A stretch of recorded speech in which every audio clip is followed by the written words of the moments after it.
we would like to start the second panel.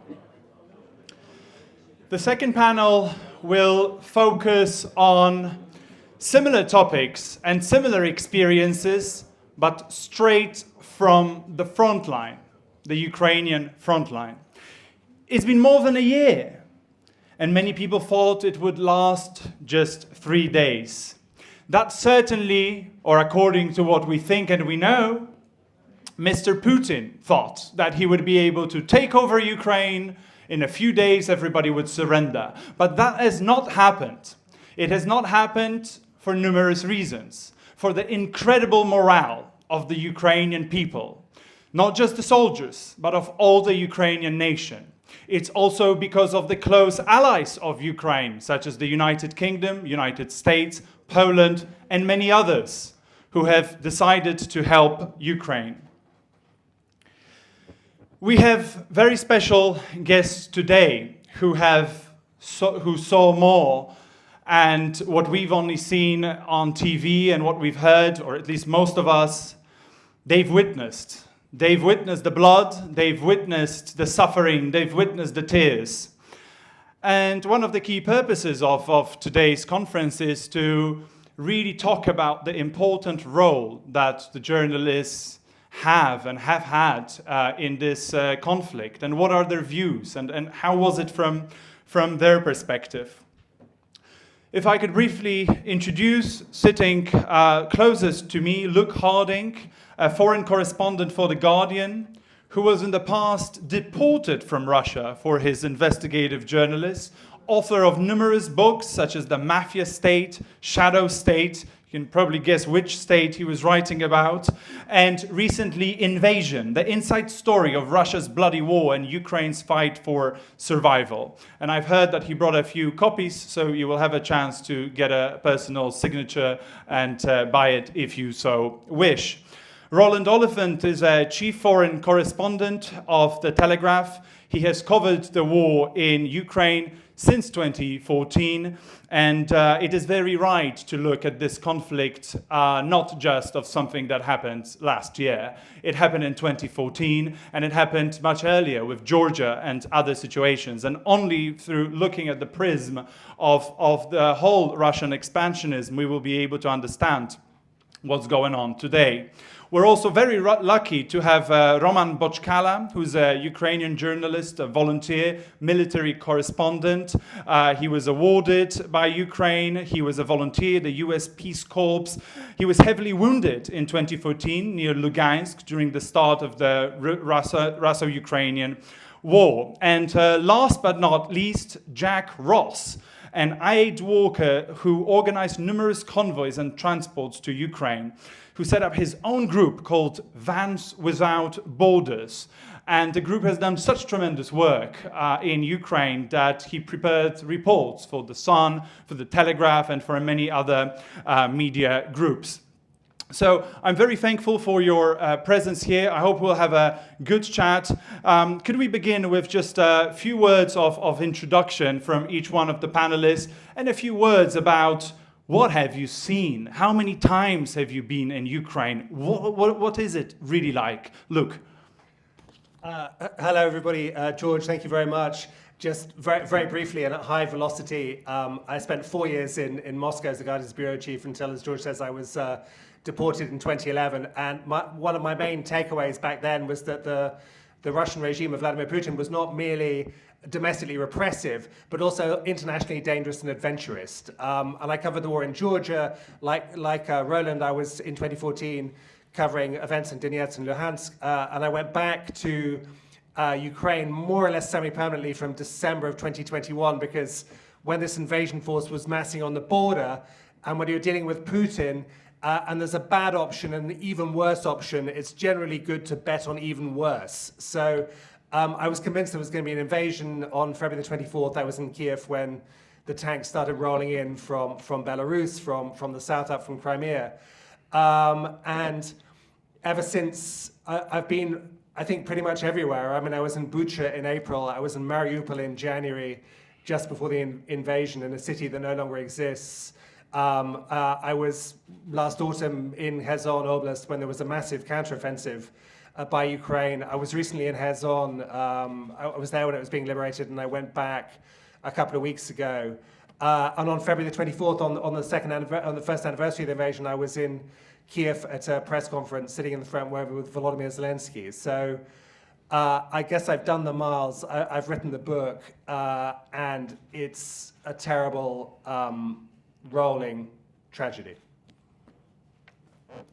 Roland? Oh, hello. Hi, that was very fast, Luke. I gotta speed up. Like Luke, this is a bit of a controversial thing, really, but I approached Ukraine from Russia. I was a Moscow correspondent. I lived in Moscow for 10 years. I covered the Maidan Revolution and the annexation of Crimea and the war in 2014, and found myself back in Ukraine more and more and more. And then, like Luke, like I think a lot of people in this room, at the beginning of last year, was deployed to Kiev in anticipation of something dreadful happening. I wasn't as convinced that it was going to happen, but it became pretty clear it was. I was in Donbass when it happened, and so much has happened since. I'm not sure. I mean, I'm sure you've heard, a million different stories about that. I've spent probably more time in Donbass and Kharkiv region than in other parts of Ukraine since the invasion began. And I think for me, that's one of the really spooky things about this. I spent so much time in Donbass in 2014 and since, and you found yourself back there. You found yourself going down the same road, seeing the same things happening, seeing real echoes, happening again, like standing in Bakhmut, once again, waiting for another retreat with another battle 25 miles up that road, watching ambulances coming back down again 8 years later, wondering what was going to happen up there. Kind of, you had to pinch yourself and think, my God, this is, was it 8 years ago? Was it yesterday? Did I dream it? All of that. But without further ado, that's me. That's who I am. That's where I come from. I'll pass my microphone on. Thank you, colleagues. Thank you, George. Thank you for your invitation, and thank you for everyone that you are here, because together we try to help Ukraine in this very difficult situation. So, if I understand right, I should introduce myself now. Yes, my name Roman Bochkala. You can find me in Telegram. Name of my channel Bochkala _war. So every day we have many news, only news that have correct information, and some unique video and photos from frontline. Before, I worked many years on different broadcast large TV channels in Ukraine, and now I'm like TV observer, and I work like freelancer with the different TV companies. Also, we have volunteers organization. Name of this organization, Battalion Volunteer. So we try to help some soldiers for 8 years, because we start this action from 2014. So, and this war, of course, start for me from this period, and for these years, I have been in different points, maybe mostly Lugansk, first, of course, Crimea, before annexion.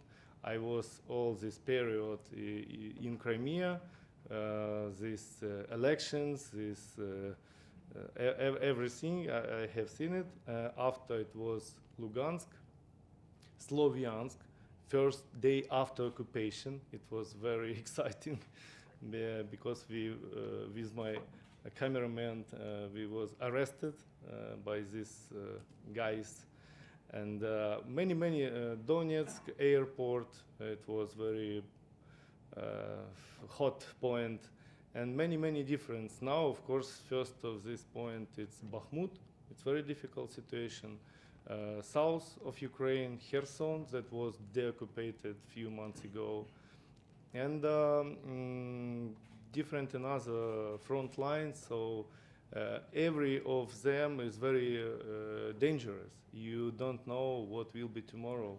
Tomorrow maybe most dangerous point will be Lviv or some another cities that thousands kilometers from front line, because every day Russia attacked Ukraine by rockets, And these rockets could be everywhere. They launch it from Crimea, from Caspy, from Belarus, from different points, from aircraft, so from boats. So that's why front line is very flexible in Ukraine. Very sorry for my English, I don't know how to say, but it's not only front line.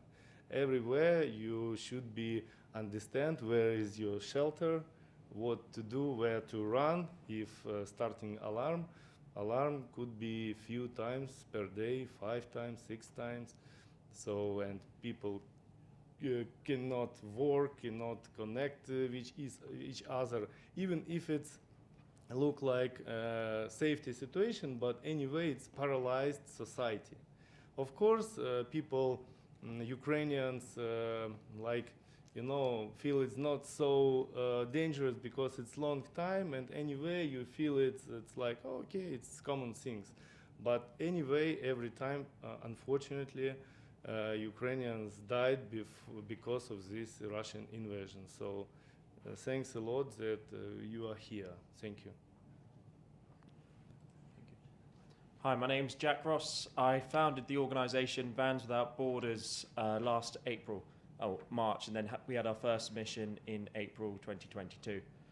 We've carried out about 9 large humanitarian operations in Ukraine, bringing volunteers over from the UK and making sure that we distribute the aid directly to people in need in Ukraine. There's been lots of issues with the aid distribution in Ukraine, lots of people who have tried to take advantage of the situation, such as bringing in generators, then selling them to try and take advantage of the fact that there weren't many generators, new clothes, new commodities available in Ukraine. So we made sure that everything we gave directly to people at the front line. I've been all over Ukraine. In April 2022, I was in Kharkiv, Bucha, Irpin, Borodyanka. Then from there, we've also been up to Sumy, about 10 miles from the Russian border, giving out aid. And unfortunately, we have witnessed a lot of the horrors in Ukraine, and we've heard horrific stories from the residents who have experienced the occupation. You see all sorts over there. We've seen a child's body being carried through a village as people mourning his death. We've seen the hospitals at the front where people have incredibly severe wounds. And what is heartbreaking is supplies aren't reaching the hospitals because aid convoys are being targeted. So one hospital, I'm not sure I can say where it is, but in the Donbass, has stretchers outside covered in blood. They don't have running water. They don't have enough sanitizer to clean the stretchers, so they're using dirty stretchers to collect people and then rush them to the hospitals. We've seen hospitals in Kryvyi Rih where people are literally on sun loungers because there aren't enough beds to house people, and they have all sorts of horrific wounds. Again, you have people who've been shot in the leg to people who are terminally ill with cancer and are literally waiting to die in overpacked rooms on sun loungers. We've brought in a vast variety of aid. We also buy food locally in Ukraine to try and inject money into the economy, shopping mainly with Atabey, if anyone knows it, because that's a Ukrainian supermarket chain.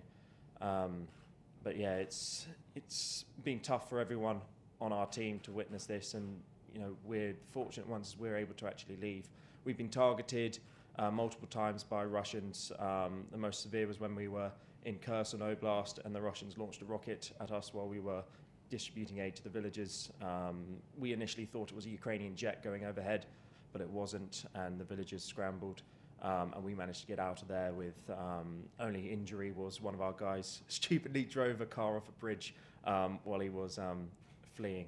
But thankfully we managed to change the tyre faster than I think a F1 team, as we had a drone hovering overhead, which was not ideal, and got out of there fairly quickly. Thank you. Luke, my first question to you. How does it feel to be a journalist in a war zone? Do you feel threatened? Do you feel this is very dangerous? Do you ask yourself, should I be doing this? Thank you. It's a privilege, and I've done a lot of war reporting. I was in Iraq, Afghanistan first time around, Georgia in 2008, Syria, Donetsk, Luhansk, like I said, and actually in some ways I think war reporting is the most elemental form of journalism, because you're not phoning government officials, you're not talking to press officers. You don't know, as Roman was saying, what each day will bring, where the missiles will fall, and your job is simply to go out and to tell human stories. And I just remember on the day of the invasion, when we had been writing endless pieces about the politics, about how the world was changing, about German pacifism, about the growing role of Poland and Eastern Europe. Then the bombardment started, and we were sheltering in a basement in our hotel. I think Roland was in the same hotel. And about 6 a.m., a mum came in with 2 kids, small kids. She'd woken them up and perched them on chairs about that kind of size, just in front of me, and their legs didn't touch the ground, and they were filling in their coloring books. And it was that point that I realized that actually this war, for all of the politics, was essentially about humans. And those kids probably survived, but we know that 500 kids have been killed so far, that in excess of 10,000 civilians have been killed, that 1,600 people were executed in the Kiev region in March and April of last year. And so what I decided to do as a kind of journalist and a writer was to, of course, explain the macro, but ultimately to try and tell some of these stories of victims, of survivors, of heroism, of suffering, and also to try and, for people who don't know Ukraine, to paint the picture of a real and vibrant and colourful society where you have hipsters in Kiev going up and down the cobbled boulevards on electric scooters, where you have beautiful Art Deco buildings, where you have very cool people. I mean, Ukrainians are cool. Where you have great coffee, and you also have war. Just to sort of give a kind of a sort of textured account of what's going on. And I've tried to do that through video, through books, through film. And I think it's interesting, from the earlier session there was a kind of discussion about fatigue, whether people are tired of this story. I don't see that. I mean, this is a great turnout. I was talking to Winchester Cathedral a few days ago. 400 people turned up. The numbers for the stories that we publish on The Guardian are huge. Our Guardian Live blog, which we've run since before the invasion, regularly gets more than 1 million clicks. So I think people are engaged. I think this is an existential struggle, not just for Ukraine, for its survival, for its people, for its democracy, for its way of life, for its right to choose. But also it's a broader, bigger conflict for the way the world is in the 21st century, and the world order, and whether we have the kind of nihilistic Putin model where big states overall small states, and after Ukraine comes Poland and the Baltic states and Moldova and so on, or whether we still have an international system based on law, on principle, on solidarity, and on decency. And of course, I hope that it's decency that wins. Roland, Luke mentioned the topic of the fatigue that he doesn't see, that Guardian being very well read when writing about these topics. I believe the situation is the same with the Telegraph and with your podcast. That's enormously popular. Do you also notice that people are not tired, that they still want to learn, that they still want to follow, and that they still want to support Ukraine? And also, if you could add to this something positive that you've seen and that comes to your mind when it comes to Ukraine, some inspiring story or stories that you have witnessed when being at the front line. I don't have our stats to show that we're doing much better than The Guardian to hand, sadly. Because you're not. Our podcast is doing remarkably well, and Francis knows that. Francis down there. The podcast is doing great guns, actually. Like it's absolutely phenomenal. And when you put the numbers of the podcast, I don't have the hand, but literally compared to like other wonderfully produced podcasts about deep things, I'm told kind of we're doing like 10 times the numbers of what is considered a good podcast, and we're not doing really anything much more than kind of updating it every day. Like, this is what's going on, this is the latest, let's get a Ukrainian voice in, let's talk about it. So and our audience is we've got a lot of Americans as well as Brits and people from across the world. So yeah, I think Yeah, okay, like the world's not completely fatigued, but I'm bloody exhausted.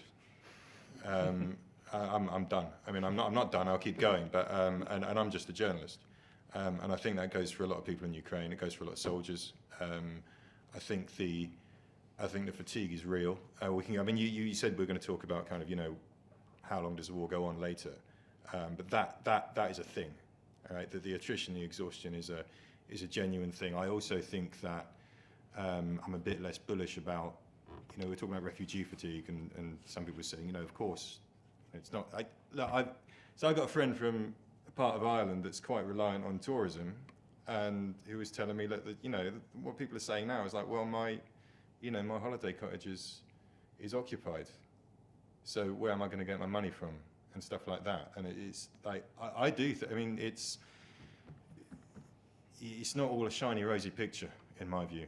I think there is a danger of fatigue, and there's certainly, I mean, it's not on the front pages as much as it was. That's a reality, and it's absolutely true that the Kremlin is banking on Western publics getting tired. I'm not saying they're right to bet on that. I'm not sure it's saying they're going to win the bet, but I think we should be realistic. I think we should take the varnish off, basically, and look it in the face. Something positive about Ukraine. I love Ukraine. I spend a lot of time there, and it's under my skin, and it feels like part of me. And I've spent there's family connections and all kinds of things. So what do I pick? I mean, there's a few things. What you all know perfectly well in this room about the kind of remarkable, almost militant, grassroots solidarity that makes Ukraine what it is and made it impossible for the Russians to crack it. The way people just, you know, get together, say, right, we're doing this. We're not actually going to wait for officials to do it. In fact, we don't really think much of the government at all.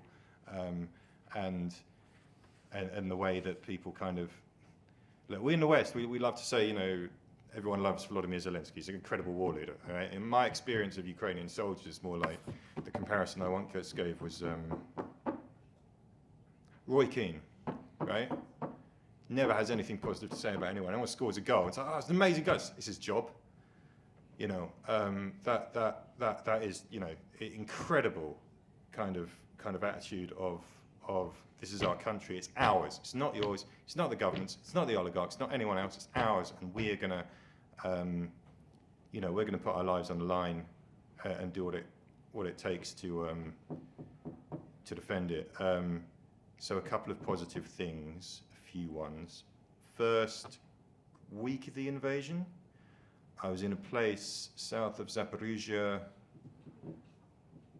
called Kamenskoye. There was a deaf school. It is still a front line, actually. And there was an effort, basically, by the army and by locals to get these deaf children out of there, which is very nice. And then last time I was there, actually, I was in Kramatorsk, and this rocket hit in the city centre, which is a fairly regular occurrence. And we drove up there, as you do.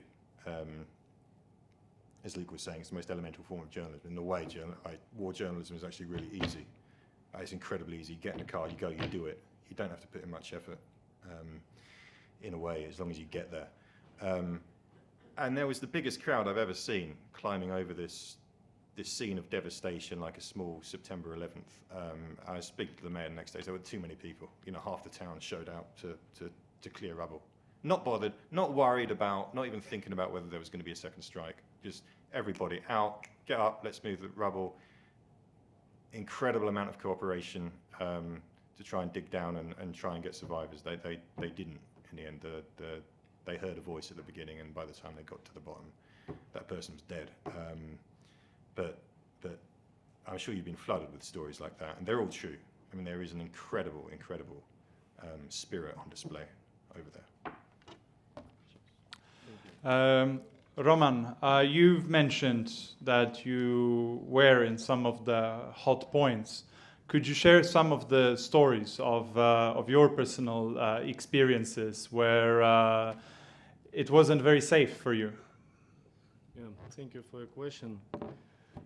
Yeah, I have had few situations when I really feel that maybe this is the last minutes of my life, really. I was wounded 2 times. First 14 years and second 16. First it was near Lugansk, a few kilometers from Lugansk, and second Peski. It's near to Donetsk airport.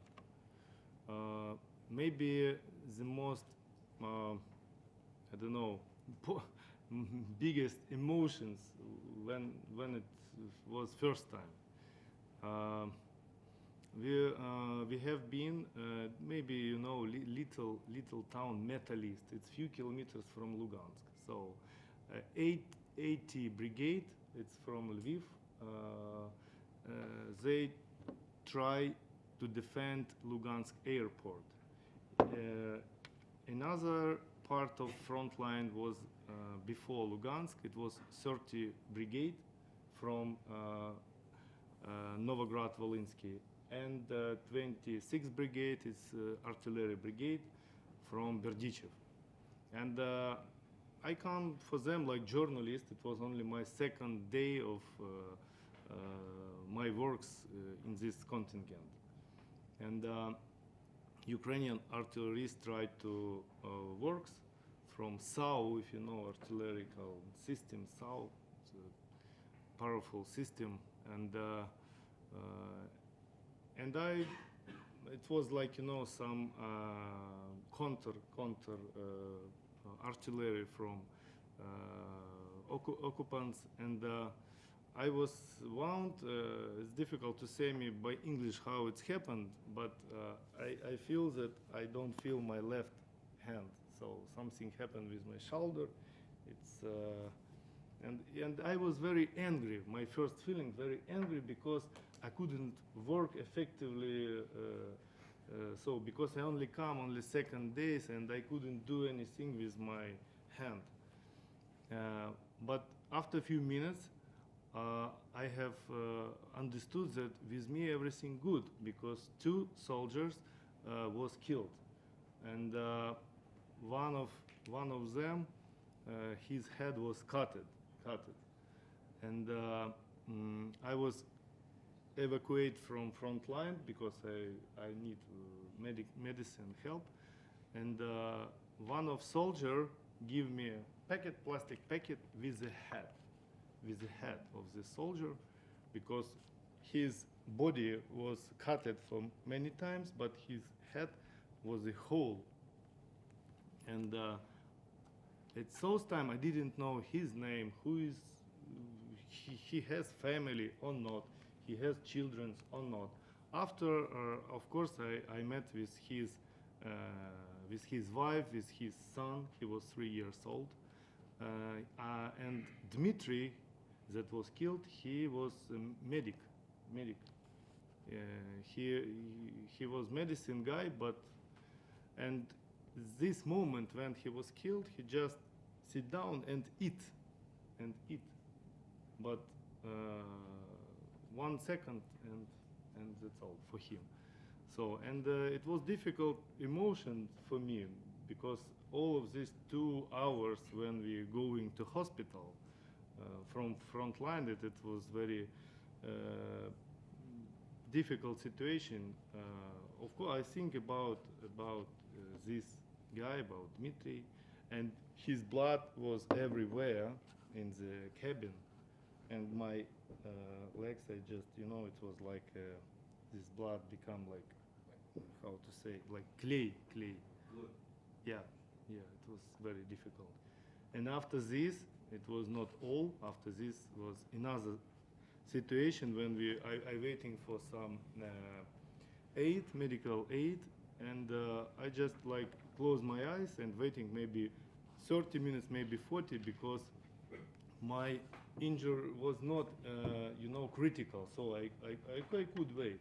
It's not a problem. And when I opened my eyes, when doctor come to me, I remember him because I met him before 2011 year in Afghanistan, in Chakcharan. It's province Gor. And he works, Ukrainian guys works with Lithuanian guys. So it was like Lithuanian contingent and Ukrainian personnel in included to Lithuanian contingent. So it was 3 years before this situation. So, and I couldn't imagine that after 3 years, it will be in Ukraine, not in Afghanistan. And I will be like his patient, not like journalist, I just was like his patient. It was in little village Orekhovo. Orekhovo, it's Lugansk region.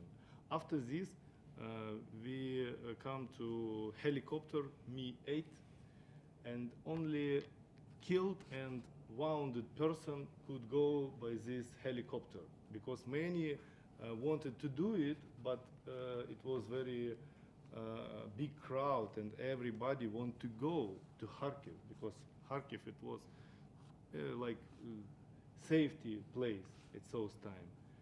And but the officer said that no, not you, only you, because you have injured you because you wanted, and these guys that killed. And when we fly, do you know how to say English? PZRK, you know, it's like rocket from land to anti-aircraft, yeah. Manpad. Yeah, and occupants tried to destroy our helicopter, and everybody started to, to cry, to read something, and it really looked like the final seconds, final minutes, I don't know, and how to say, pulemyotchik. And Machine gun. yeah, he tried to, he was on the in the end of helicopter, and he tried to counterattack these guys, and our helicopter fly like land on the land, even on the land, and there were some trees. It was look like this way, and we was lucky. Yeah, we coming to Kharkiv hospital, and after this I remember. We come to hospital after some procedure. I come to room in this hospital, and many soldiers was there with different wonders, and television works, and it was football champion, world champion, semi-final, Brazil with Germany. And Germany win 5-0. I look on TV, 5-0. I think, oh, Roman, after maybe some wounding, with me something happened. It's impossible. It's impossible. I think maybe after medicine aid, something happened with me. 5-0. And I tried to sleep. And in the morning I asked about, it was really situation in football? Yes, it was really. So I think those days I will remember all my life, and it was really difficult situation. And some soldiers asked me, okay, we are here in this helicopter because we should be here like soldiers. Why you are here? You like journalists could be in Kiev, but you understand me, why we was here. So this is our job, and not, and I think more than job. I think it's something else. Thank you very much. Jack, you've brought aid to some of the very hot places. Could you explain what did you feel, and what do you think is how important is such a role to provide the aid, but also to tell the world about it? Have you met other aid organizations? Which were the most effective? Because you're hearing from some of the stories just now about hospitals not having water. Who was the most effective, and how can we learn from this to provide the best aid to those who need it the most? So our group's carried out multiple aid operations to Ukraine, and I can count on one hand the number of times I've seen large aid organizations in Ukraine. There's a massive deficit from the UNICEF, Red Cross, Red Crescent, all of the big ones who've received loads of money to help Ukraine. Haven't seen them in any of the hotspots. I saw one UNICEF vehicle in Kharkiv in January this year, and Kharkiv's no longer a hotspot. Russians have been pushed back for a while now. So it's really annoying for us where we operate on a shoestring budget to help as many people as possible, knowing that there are these organizations that have raised millions of dollars and pounds to help the Ukrainian people, yet are nowhere to be seen. There's multiple reports of humanitarian workers partying in Lviv or staying in safe cities. The Red Cross even pulled all of their aid workers out of Ukraine while we were in Ukraine at the time. And there really does seem to be a deficit of courage or perhaps a lack of decent leadership with the larger aid organizations. And most of our contact with other aid organizations, it's been other Brits or local Ukrainians going, or Polish people going and getting a van, buying a van, filling it up with aid, driving it over to Ukraine and distributing it. In terms of how important our work is, we go to areas where there's no food. Some of the communities we go to, they're almost like barter communities, especially in the rural east, in the Donbass, where they don't really have shops in their area. They rely on what they can grow and what they can trade with other people. And that's all been completely destroyed by the Russian invasion of Ukraine, where fields have been bombed. We had people come up to us and beg us, they mistook us for soldiers, and begged us to come and remove all the explosives from their field because they're petrified about ploughing the field to grow crops in case they get blown up. And we had to say, look, we're not qualified to take these explosives off you or go in and do that. We're just here to give you supplies.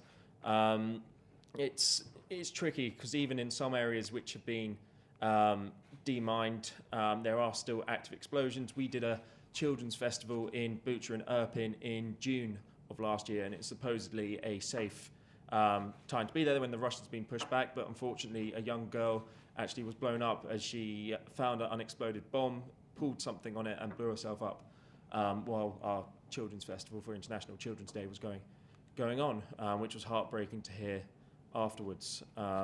It's essential that we continue bringing aid to people, and we're very lucky in the West because we have everything that we need, the basics, electricity, water, heating. We were stuck in places without water, and everyone thinks no water is at the taps, but you can't have showers. The toilets don't work, and I've spent 3-4 days in a room with 4 other blokes on my team without a flushing toilet. And it's pretty horrible for us, let alone if you're stuck in that situation for months. We had an incident where we all got quite ill in November last year, where it started getting very cold.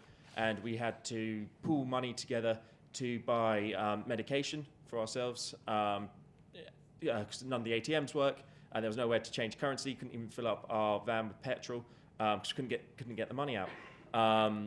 And then we eventually got the medication, then realised we couldn't even boil a kettle because there's no electricity. And we're dealing this with this for a very short amount of time, and it is taking a toll on certain communities. So it's vital that we help people as much as possible. A lot of our aid work in the hotspot areas as well is we provide food for people for roughly 3 to 4 days, with the idea that they don't have to scavenge for food or try and find food, and they can start using that food and using the time where they're not looking to survive to try and plan how they're going to get out of the area. Lots of people do want to leave the hotspots, but they are unable to, or perhaps as well they don't want to give up their lives. We spoke to a family at the front who wanted to be evacuated, but on the condition they could take all of their possessions with them as well, and we kind of explained, we can take you, but you can only take a suitcase each because we don't have room to take your sofas, your beds and everything, and they chose not to go. In Kharkiv as well, we got the call to evacuate. This is one of the things which is quite frustrating in Ukraine as well, where, again, no fault of their own, a lot of people fled at the start of the war and left older Ukrainians behind. Some of them didn't want to leave, some of them weren't able to be moved. And we got asked to evacuate a lady who was bedridden, deaf and blind. And we said, there's no way we can do this without a family member or someone who knows her, because obviously she's incontinent. We got to drive her from Kharkiv to the border. She's talking a good 12, 13 hours with someone you can't communicate with. And so we were unable to do the mission because her family was in Poland and wanted us to bring her to her. So there are frustrating elements in Ukraine where some people have unfortunately been left behind. On the last trip as well, we did help a guy in Kramatorsk. So we've done what we can to try and help people with Down syndrome in Ukraine, because my younger brother has Down syndrome, so it's a very personal sort of mission for me to try and help people. And we were in Kramatorsk supplying aid, using that as a base to supply villages in the Donbass. And as we were walking into a shop, we noticed there was a guy begging with Down syndrome. So we gave him some money, bought him groceries out of our money, went back a month later and he was still there. So we arranged a welfare check for him from Down syndrome Ukraine. They reported back that his living conditions were okay. We got a team to go and verify that. Actually, while they were okay, there was 5 of them sleeping on the floor of a 1-bedroom Soviet flat, no heating, no electric, no water. So we were fortunate enough this time. I've just got back from Ukraine on the 17th of March, but this trip we were able to take him a sofa, a bed, buy him loads of food and supplies, and really make a difference to his life. And it's this is what we're trying to do, is making a difference. We can't save everyone in Ukraine, but what we can do is help individuals and try and do what we can. Thank you.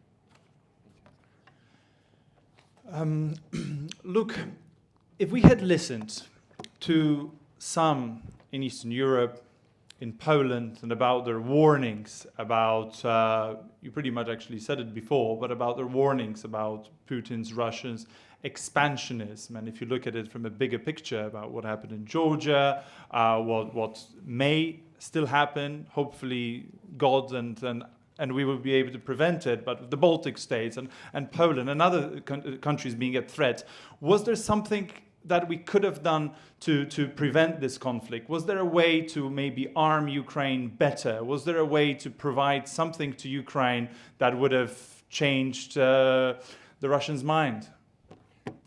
Thank you, George. I mean, it's a fascinating question. I think the answer is multi-layered, but basically what we've seen over the past 2 decades is that Putin has done these egregious things, whether it's the jailing of Khodorkovsky or the invasion of Georgia, or particularly the annexation of Crimea, and he's got away with it. And his conclusion, his takeaway from that, was that the West was weak, would always flake, and was reluctant to sort of to confront kind of Russia. I mean, that's been the pattern all the way through. And I think the last moment to stop 2022 was 2014 in Crimea, actually. And I also think you're right about Eastern Europe, about the Baltic states, about actually a relatively small group of writers and journalists, myself included, who've been saying for a long time, this is coming, and were dismissed for ages as being hysterical or neocons or spies or whatever. Actually, we were right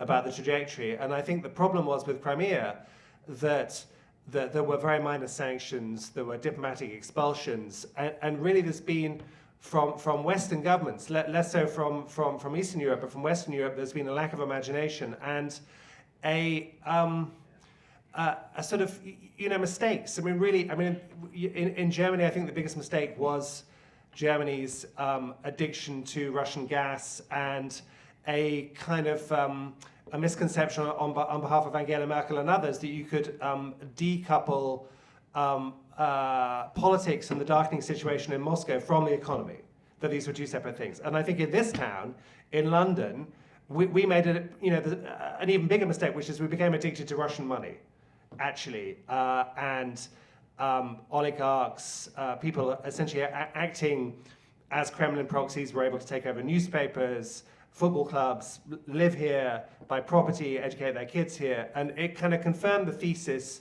that, for all of our talk about human rights, that we, in the West were as corruptible and buyable as everyone in Russia, that it was just a kind of cynical. And therefore, when we got to 2022, it meant that Putin basically thought he could take Ukraine with few, if any, meaningful consequences. I mean, he expected sanctions.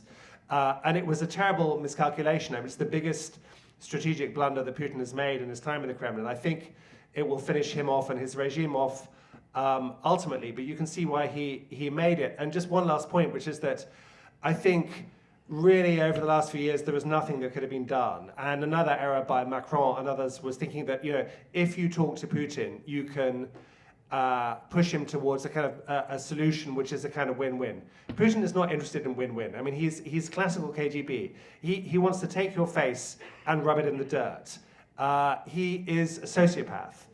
You cannot talk or negotiate with sociopaths. And the place we're up in now is that we have to give Ukraine everything so it can defeat the Russian military and win on the battlefield. There's no prospect of negotiation. There's no settlement which is possible with this regime. The regime has to be defeated. Roland, others have had a chance to share some of their personal experiences. I wanted to ask about your safety and how was it for you in Ukraine, and also from this job that you're doing, how much freedom were you given? Because from what I've heard and that you and others have mentioned, it's relatively easy. You just go where you want and you write about what was happening there. But were there places that you were told you cannot go because it's too dangerous? Or what are some of the ways that you can share that are not confidential for you to protect yourself in Ukraine? Gosh, I don't know where you got this idea that you can go wherever you like. Again, let's take a bit of answer. The Ukrainian military are incredibly controlling. They're incredibly controlling about where journalists can go, incredibly careful about what you see, incredibly restrictive sometimes to a point that's incredibly frustrating, to be absolutely honest. You can argue about whether that's right or wrong. They obviously have their own legitimate kind of operational security concerns, which is fine. I get that. And there's also, look, no officer, no battalion commander, no company commander, no sergeant, no private in the Ukrainian armed forces wants to be the one responsible for the Western journalist who stepped on a mine, right? I mean, completely fair. But no, it's wars have a pattern. You asked Luke earlier about the nature of war correspondence. I think war reporting it doesn't really change that much, and you can go back through the archives. You can go and read Martha Gellhorn's dispatches from the Second World War, stuff out of Vietnam. There's patterns that are followed. One of the patterns is that at the beginning of any war, you can do anything you like. It's amazing. It's the best time to be a journalist is in the kind of first few days or week of a war, because no one knows what the hell is going on. No one knows whether you should be there or not. And you can go anywhere. You can go anywhere, do anything, chat to someone, find a way, find incredible stories, picture it, get stuff out, and then things start to be, everyone. It's also the most dangerous time because no one knows where the front line is. No one really knows the rules. No one really knows at that point whether in this particular war journalists are going to be a target or not. So I mean, if you compare, I am nervous about being a journalist and the Russians knowing that I'm a journalist when I'm kind of near the front line. If I'm operating around Bakhmut or someone like that within kind of artillery range of the Russian lines, I'm quite nervous, right? Because I think probably I would. That they do have that appetite to hurt journalists. But at the same time, it's not Syria, right? I'm not worried about, them particularly going after journalists and beheading you and stuff like that. So it's that's a different kind of environment. So it's a real mix of things. I would say that probably the most rewarding stuff that I've done has been with kind of ordinary people and civilians, and I think that's another pattern of war reporting. War reporting is kind of useless if it's kind of big picture stuff. You kind of stand there and you watch some tank shells flying into a building or something, and you say, I watched in horror, and then you talk to, I don't know, so or so who slammed his grimy fist into, his grimy hand into his fist and said, I will never surrender, and bang, okay, that's 500 words, but that works about once. The real job is to add that texture, to kind of find those really personal stories which are not just I showed up and sent you this snapshot in this postcard, but to talk to people, to find the histories, people's family histories that brought them to where they are, and the place the place where they are. One of the dispatches I'm most proud of was about the mayor of a place called Derhachi. He was actually from a village called Kozacha-Lopan, which is about 2 kilometers from the Russian border in Kharkiv region, which was obviously occupied on the first day of the war. His mother lived there, and she was stuck there, and he was down the road, the mayor of the next village down, and the front line kind of stabilized between them. So she's 10, 20 kilometers up the road, under Russian occupation. They're looking for any relatives of this guy who's the mayor down the road. She's trying to keep quiet about it. He's running a partisan unit but not telling anybody because his mother is up there. She gets interrogated several times and, you know, yes, dragged to a basement underneath a railway station, electrocuted, beaten up. She's a 60-year-old woman. You know, all those systematic torture horror stories are true. And then eventually, after, you know, 6 months of this, there's the Ukrainian counteroffensive in September. He rushes up there. The regular military kind of say, hold on, whoa, whoa, whoa, whoa, whoa, whoa, whoa, whoa, whoa. You're not just like, the Russians could be up there and it's not been demined. And we got ordered and he's like, well, we're partisans, so whatever. And off they go, drive straight up to his mum's house and she's already got a big pot of borscht on and she's dyed her hair because she knows that liberation is coming and it's a big pot. It's just incredible little, you know, human story. I think those are the, you know, those are the things I aim for, and conversely, those are the easiest things to do when the military is being a little bit obstructive with access elsewhere. Wow, thank you. Roman, it has just been mentioned by Roland that this war is different than Syria from the perspective of a journalist. You went to numerous conflict zones. You went to Afghanistan, you went to Congo, you went to Syria. How do you compare the war on Ukraine with the other conflict zones that you have seen? You know, if you're talking about some dangerous situation, And could you please the microphone a little bit closer? Thank you. If you're talking about some dangerous situation, so like in Syria, in Ukraine, it's very dangerous hot points zones. But in generally, if Syria a war make Syria reunited, because some part of the Syria start control Kurdish people, some part Turkish people, you know, and Syria starting destroy like a country. It's my opinion. But because I have been in Syria 2011, 2012, 2005 times. And on the border of this country, from Jordan, from Iraq, from Turkey. So in Ukraine start being more united, more connection, Ukrainian people, you know. We should say thanks to Putin that he make us stronger, Ukrainian people, really. Because before this war, it was many questions, west or east, south or north, because it was every time some discussion on politicians, you know, period when some elections, you know, Russian or Ukrainian language, and many other questions. Right banks of Dnipro or left banks of Dnipro, you know, some different traditions and different history of this part of Ukraine.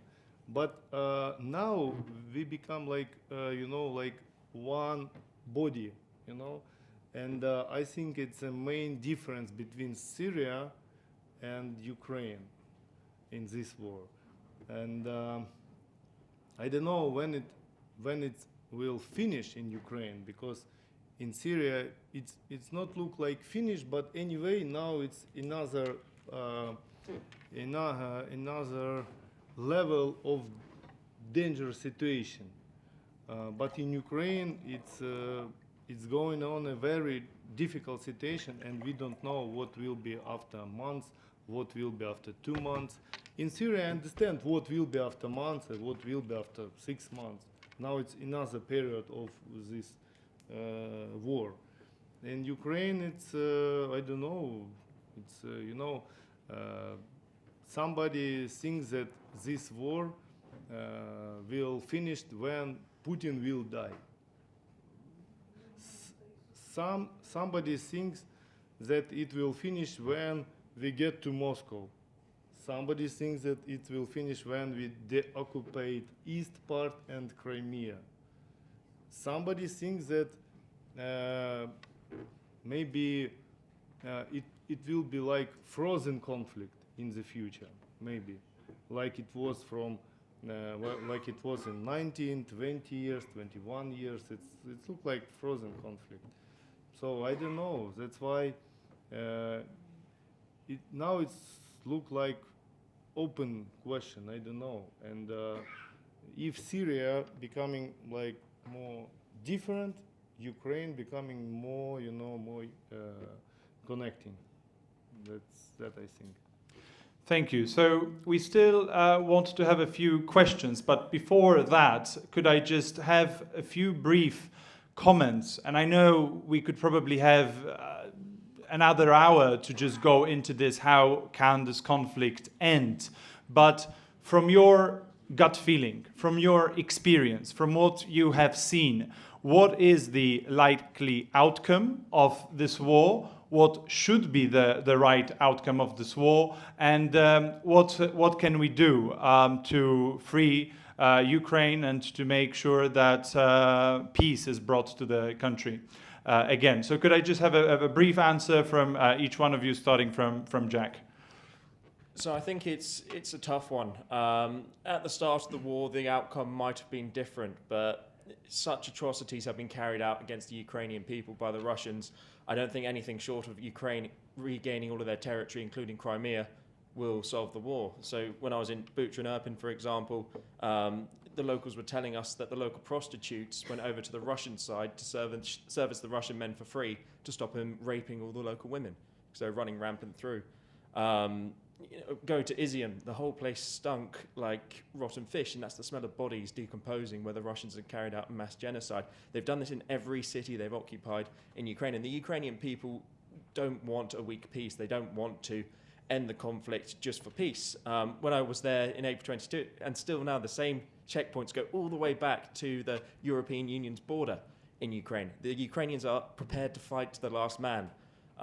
So I see the only way that peace will happen is when the Ukrainians drive the Russians out their land. Luke, do you agree? Yeah, I mean, I think I agree with Jack. I mean, the suffering has been so terrible that now, Zelensky's been very clear. He wants restoration of 1991 borders. He wants justice with a tribunal to put the Russian leadership in the dock, and he wants the return of POWs and abducted kids. It was interesting. I mean, at this press conference I was at a couple of weeks ago in Kiev with Zelensky, he was asked. I mean, he says that Russia is, that Ukraine's going to deoccupy everything, and then he said when, and he said this year, 2023. I think unfortunately that is unlikely. We're all waiting to see when the Ukrainian counteroffensive starts, where it takes place. I think it will happen. How much can be deoccupied? I think Ukraine has a good chance of taking back more of the south. I think it has a better chance of liberating Crimea, actually, than Donetsk and Luhansk. But unfortunately, I think it's going to be a long war. Roland? I think there's a lot of factors at play. Obviously, Western support is the absolutely key one.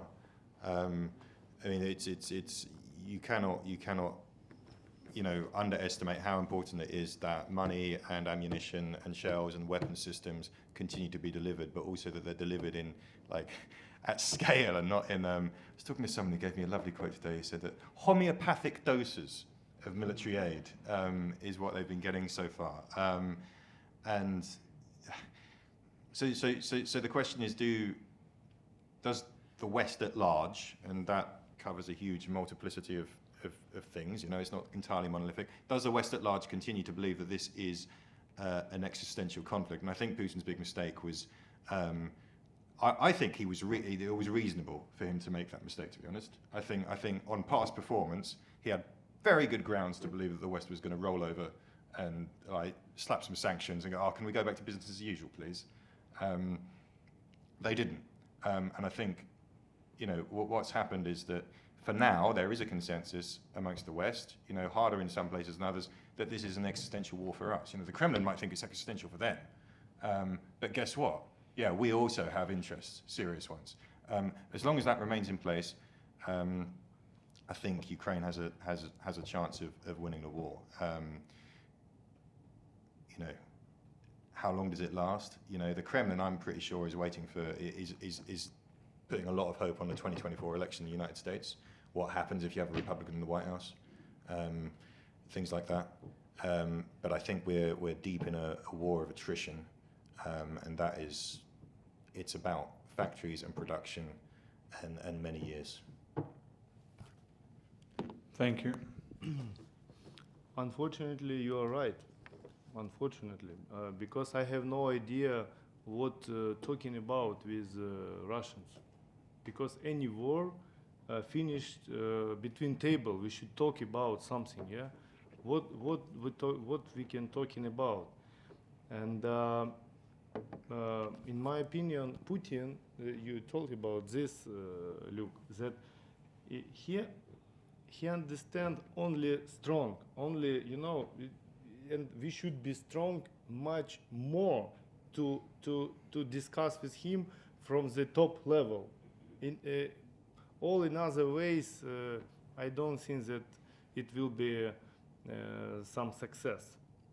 So I think this year is very, very important in this war, because now Ukraine has strong protection, strong allies, and it couldn't be many years. It's of course I want it, of course Ukraine wanted, but it's impossible, because tomorrow could start another war in another point of the world. After tomorrow could start some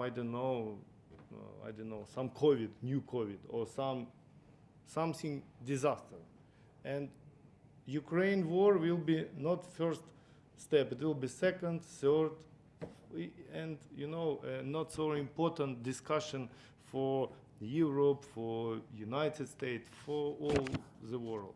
That's why we should be effective and we should be quick to go forward.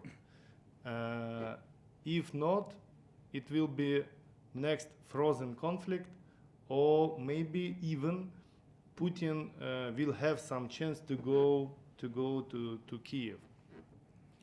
I don't think so that he will do it, that he possible to do it, but it will depend what will be in finish of this year.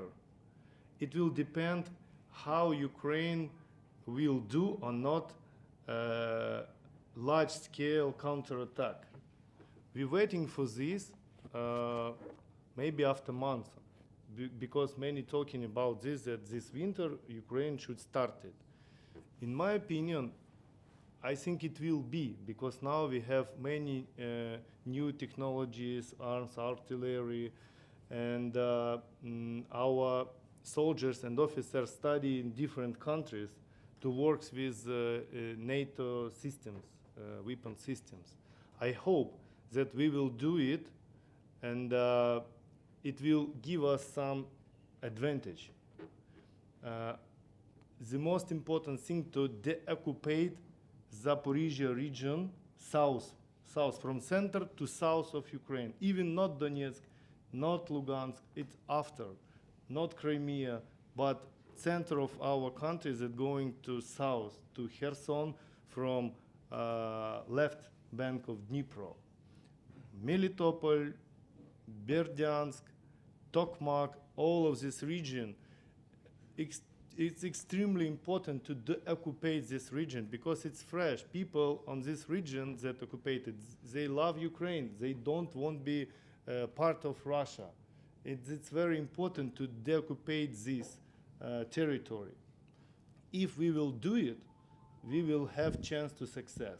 If not, it will be very difficult to do next year or after next year. And now I think this is the main thing, to deoccupy this territory. Thank you, Roman, for sharing this. Well, this is one of the purposes of our discussion, and I think people here understood how important it is to support Ukraine as much as possible right now, rather than later. And sadly, it is right. There could be another topic which could be just more important suddenly for the world, and people will start forgetting about Ukraine. So it is seriously worrying. There is a friend here who is from the Belarusian diaspora, diaspora opposition. They've created a free embassy of Belarus. He came here. But how many of us are speaking about Belarus? It's almost like a forgotten topic. But the hundreds of people that are arrested there are not forgotten. The people who are tortured there should not be forgotten. So we need to act. I know we have to go downstairs, but I would just really love to drop in just a few questions if we still could. And I'm finding these discussions so fascinating. I could go on, but I know it's getting late. So thank you, Natalia, for your help. There's a gentleman to the left that would like to ask the first question. Hi, good evening, everyone. It's Michael from Jacob Group. We do customs brokerage and logistics, and we do support Ukraine in different ways through transportation and support on the ground as well. So listening to the panelists, I really kind of, excited to hear the stories that you're reporting and what you do reporting from the front lines. It's a hard job. You guys are really heroes because you're actually showing us what is going on the ground. You're actually showing us the real stories, not what the public can see here in the background, is what's actually happening. So my question to you would be is, how do we keep the public aware what is going on in Ukraine now? Because as you can see now, the public kind of drifted away to cost of living crisis and stuff like that. How do we keep showing them that there is a war in Ukraine?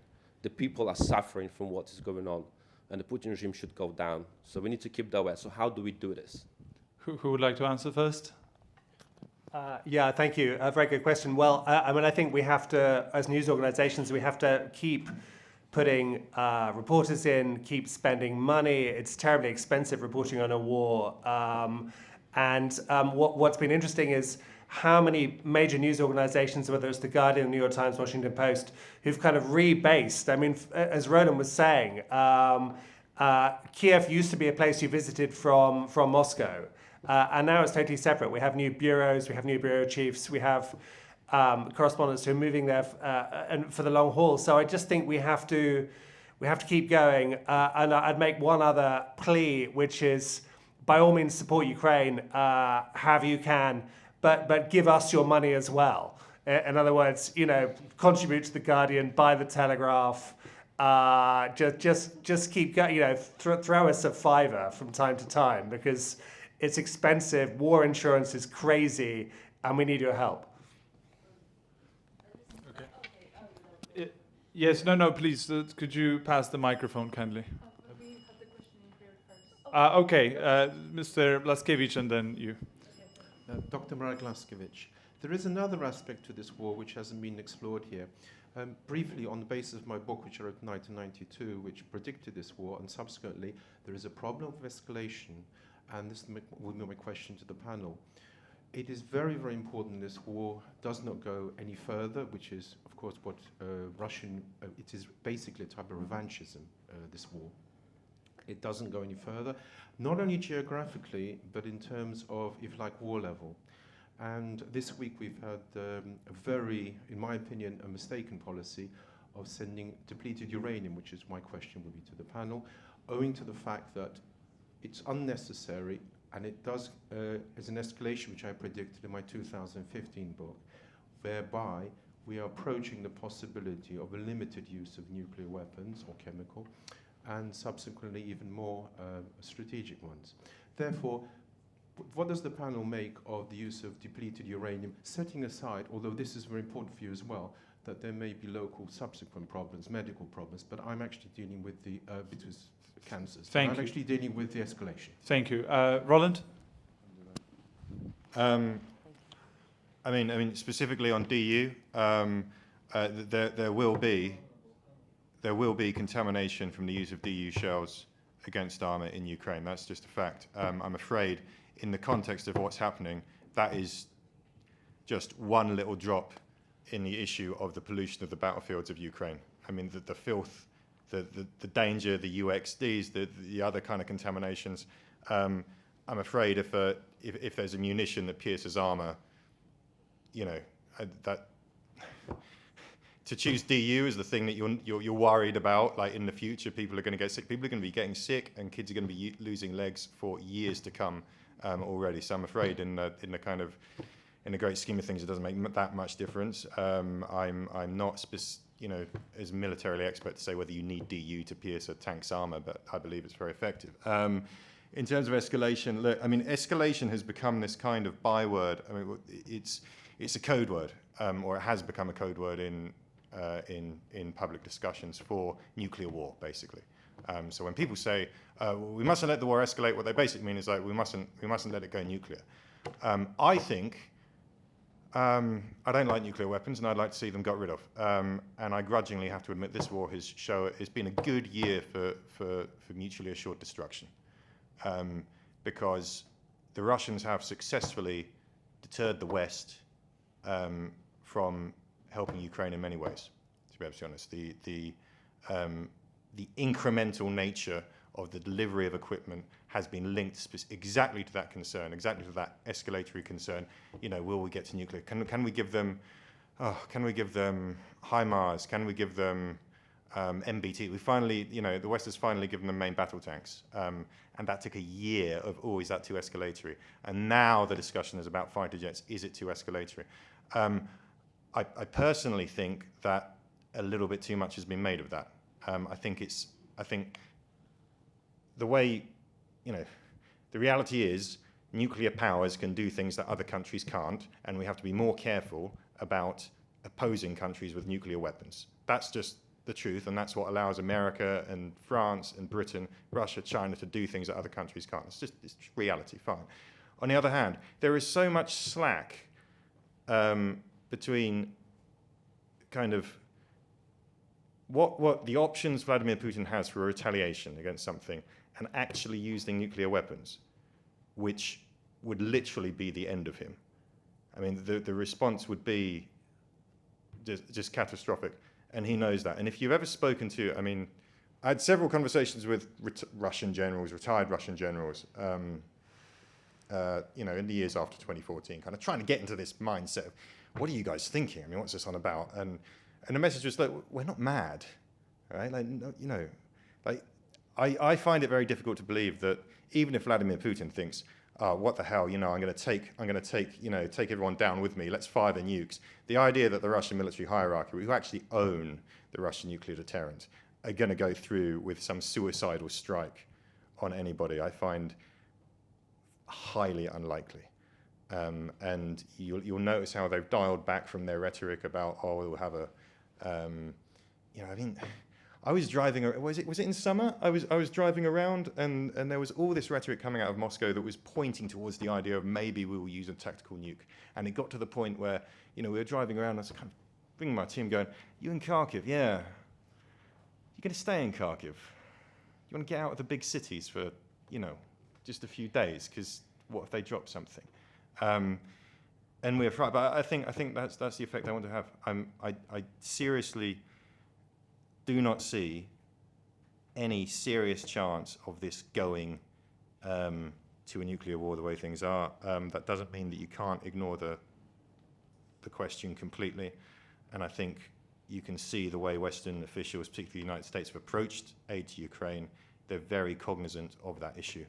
But I think the chances of Russia using tactical nukes, using nukes for any other reason other than an actual existential threat to the Russian state, by which I don't even mean an attack on Crimea, I think that is very, very small, to be honest.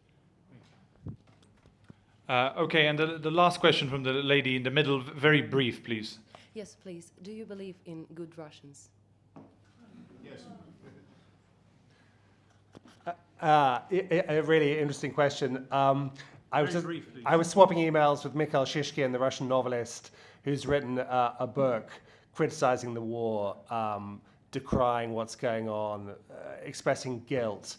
I think there are a few, but probably they could fit in this room. Roland, I understand the sentiment, but I think there are far more good Russians than could fit in this room. And I know a lot, and I'm well cognizant of the frustrations with the quote-unquote Russian liberal opposition. I know personally a lot of Russians who are absolutely appalled by this war, who have, you know, not to say that their experience has anything on what Ukrainians have gone through, but have, you know, turned their lives upside down, you know, fled their own country. You know, you can have there's another conversation about, you know, Russian society's failure to deal with Putin earlier on and all of that, but no, I don't think there is an evil Russian gene, as it were. Very briefly, please. My answer will be short. So about good Russians. I know a few Russian citizens, their name is not public, but they give to Ukraine some military secrets, received Ukrainian passport, and now live in Ukraine. I think it's good, man.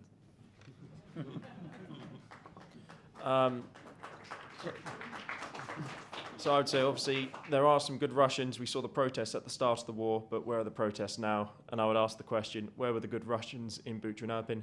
Where were they in Izium? Where were they in Kherson? Where are they in Donetsk? Where are they in Luhansk? Where they're terrorizing the Ukrainian people? There's not been one report of a Russian soldier standing up and defending Ukrainian civilians. So where are they in Russia? And so the last thing I would say, in terms of appeasement, we can't appease Putin. Appeasement has never worked before. We have to stand firm. We can't let the threat of nuclear weapons deter our support of Ukraine. When do we ever let international terrorists define British foreign policy?